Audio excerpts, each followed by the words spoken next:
கருவறைதான் மனதால் நானும் அன்னையே மறவேன் என்று முன்னையே நான் பாலை வனத்தில் விதை போல் நீ பருவம் தந்த மழை போல் என் காதல் செடியில் பூவும் பூத்ததே உன் விழி திறந்திருந்தால் விடியலி தேவையில்லை உன்னை நான் துறந்திருந்தால் உயிரது சொந்தமில்லை இத்தனையும் இனி கிடைக்குமா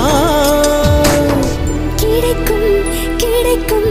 நான் கூட சொல்கிறேன் அழகே பிரம்மனிடம் மனு கொடுக்க போயிருந்தேன்